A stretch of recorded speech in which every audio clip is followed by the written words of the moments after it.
Om Shanti. Welcome to आपके अपनी channel meditation lamp, जहां आप परमात्मा शिव के ज्ञान मुरली से जुड़ी हुई अपनी उमंग, उत्साह और खुशी से जुड़ी हुई वीडियोस को प्राप्त कर सकते हैं। उसके लिए सब्सक्राइब कर सकते हैं।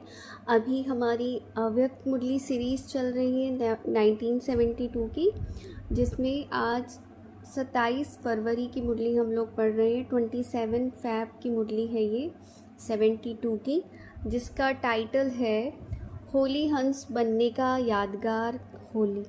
तो बाबा होली पे आए थे, तो उसी समय की ये मुरली है। तो बाबा ने क्या कहा, देखो जो सबसे इम्पॉर्टेंट पॉइंट्स हैं वो देखते हैं कि सारे कल्प के अंदर ऐसी कोई आत्माएं हैं जो अपना यादगार अपनी स्मृति में देखें। देखो मतलब बाबा क्या कह रहे हैं कि आपका ही यादगार और आप ही उसकी स्मृति मना रहे हो। मतलब समझ रहे हो कि जनरली यादगार जब जिनका मनाया जाता है ना, वो जा चुके होते हैं इस धरती से। लेकिन यहाँ तो देखो, मतलब बाबा खुद मतलब एक तरीके से हैरान करके एक क्यूरियोसिटी अंदर डाल रहे हैं कि तुमने ऐसा देखा है कभी। क्योंकि देखो, स्मृति जो होता है, यूँ तो सब देखते हैं लेकिन स्मृति नहीं रहती है उनको कि भाई ये थे हम। ठीक है, देख सब रहे हैं। अब मान लो कि समझो कि महात्मा गांधी जी है, गांधी जी की कहीं प्रतिमा लगी हुई है या फिर कहीं उनके नाम पर आश्रम बना हुआ है, पार्क बने हुए हैं, जहाँ पे भी उनके स्टैचू लग रहे हैं। मान लो वो आत्मा भी अब पुनर्जन्म लेके कहीं ना कहीं खुद गांधी गांधी के सामने खड़ा होता होगा, लेकिन उसको भी नहीं पता होगा कि ये मैं ही था कभी गांधी, या मेरा ही पिछला जन्म है।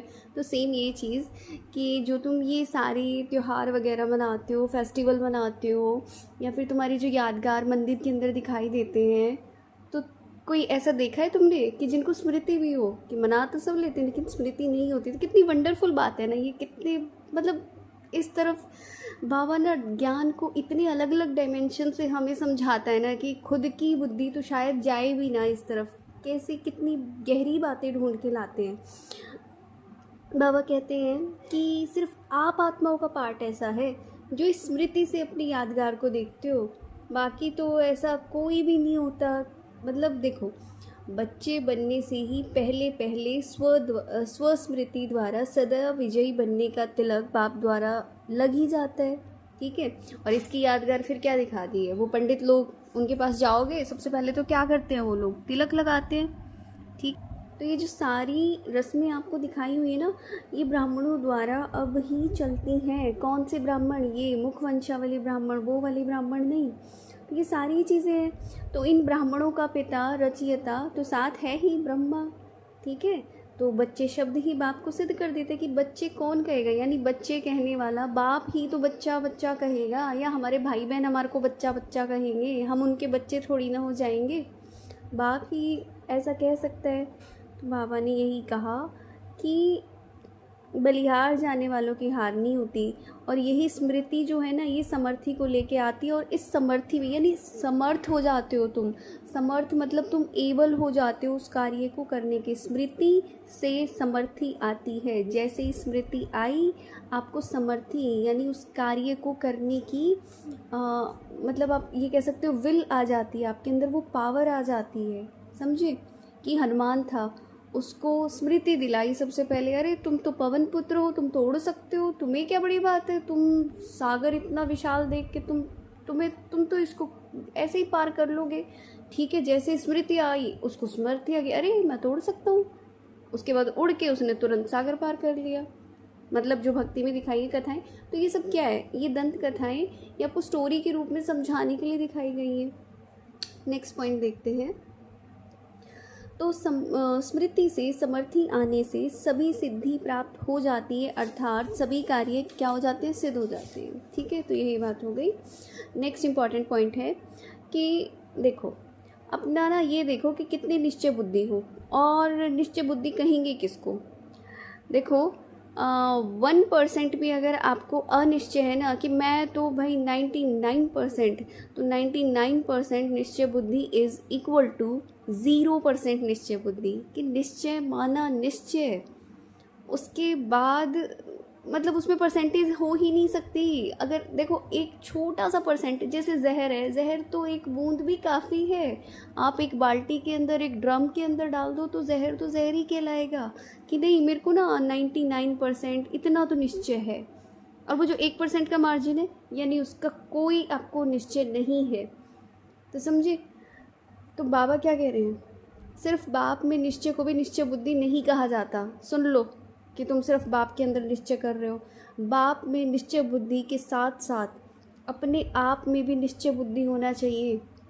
खुद के ऊपर निश्चय हो, साथ साथ ड्रामा के हर सेकंड की एक्ट रिपीट हो रही है उसमें भी 100% निश्चय बुद्धि। बाप पर, अपने आप पर और ड्रामा, ये 3 चीज़ें हैं, इनको पकड़ लो तो आप निश्चय बुद्धि कहलाएंगे। अथवा आप पूरी तरह क्या, फिर तो मतलब वही बात है, 1% doubt is equal to 100% doubt. ये वाली एक प्रोवर्ब होती है कि 1% doubt is equal to 100% doubt. कि आपको 1% भी संशय है तो इसका मतलब 100% संशय है। फिर आपको कोई फेथ ही नहीं है उसको, उस पावर के ऊपर, उस शक्ति के ऊपर, या फिर कोई भी काम कह लो, कुछ भी कह लो, इसको लाइफ के किसी भी फेज़ में अप्लाई कर सकते हो, आपको नहीं है। तो ये होता है निश्चय बुद्धि। ये नहीं कि कोई सीन रिपीट हो रही है और ठीक है मेरे को तो निश्चय है, बाबा पे निश्चय है, लेकिन वो ड्रामा ये क्या हो रहा है, ये कल्याण कैसे हो रहा है भाई, क्या पता उसके अंदर क्या बात छुपी हुई है। तुम ये वाली बात भी एक बार के लिए साइड रख दो कि कल्याण हो रहा है। चलो एक बार को ठीक है, नहीं समझ में आ रहा, ना समझो इस बात को, लेकिन आगे जाके कहीं ना कहीं दिखाई देगा, कहीं ना कहीं दिखाई देगा कि किसी ना किसी का तो कल्याण हो ही रहा है। ठीक है, नेक्स्ट देखते हैं। ये मुरली अभी इतना ही है, इसमें इम्पॉर्टेंट पॉइंट। ठीक है, और सिर्फ एक बात ये हमें याद रखनी है कि ये जो क्यों क्या की भाषा है ना, ये निश्चय बुद्धि नहीं बनने देती है। और जो ऐसी भाषा बोलते हैं वो निश्चय बुद्धि नहीं हो सकते हैं। तो ये क्यों के पीछे ना क्यों लग जाती है, क्यों माना लाइन लग जाती है। ठीक है, और क्यों में कौन ठहरता, भक्त लोग ठहरते। भक्तों को आदत होती है ना बड़ी लंबी लंबी लाइनों में लगने की। बाबा कहते हैं ज्ञानियों का काम नहीं है क्यों में लगना, ये काम तो होता है जी भक्तों का। तो तुम देख लो अब भक्त हो या ज्ञानी हो। ठीक है, जो भी चैनल पे नए आए हैं चैनल को सब्सक्राइब कर सकते हैं। और जैसे ज्ञान बांटने से, प्यार बांटने से बढ़ता है, तो ज्ञान भी बांटने से बढ़ता है। जितना हो सकता है आप शेयर कीजिए। मिलते हैं हम लोग नेक्स्ट मुरली में, तब तक के लिए थैंक यू सो मच। ओम शांति।